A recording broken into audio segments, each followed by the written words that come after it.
ಹಲವರ ಬಾಳಿಗೆ ಕತ್ತಲಾದ ಬೆಳಕಿನ ಹಬ್ಬ. ಪಟಾಕಿ ಸಿಡಿದು 9 ಮಕ್ಕಳು ಸೇರಿ 33 ಮಂದಿಗೆ ಗಾಯ. ಮಿಂಟು ನಾರಾಯಣ ನೇತ್ರಾಲಯದಲ್ಲಿ ಚಿಕಿತ್ಸೆ.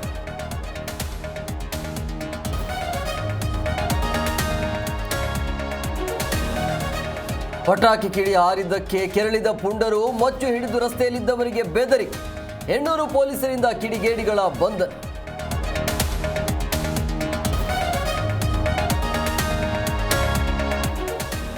ಲಿವಿಂಗ್ ಟುಗೆದರ್ನಲ್ಲಿದ್ದ ಜೋಡಿ ಸೂಸೈಡ್. 2 ದಿನ ಹಿಂದೆ ಆತ್ಮಹತ್ಯೆ ಮಾಡಿಕೊಂಡ ಶಂಕೆ.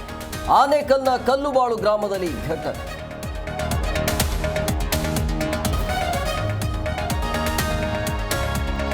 ವೈದ್ಯನಿಂದ ಪತ್ನಿ ಕೊಲೆ ಪ್ರಕರಣದ ತನಿಖೆ ಚುರುಕು.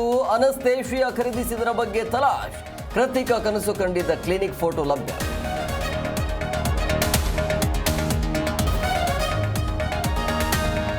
ರಾಜ್ಯದಲ್ಲಿ ಹೆಚ್ಚಾಯಿತು ವೀಲಿಂಗ್ ಪುಂಡರ ಹಾವಳಿ. ಬೈಕ್ಗೆ ಪಟಾಕಿ ಕಟ್ಟಿ ಫ್ಲೈಓವರ್ ಮೇಲೆ ಡೆಡ್ಲಿ ಸ್ಟಂಟ್.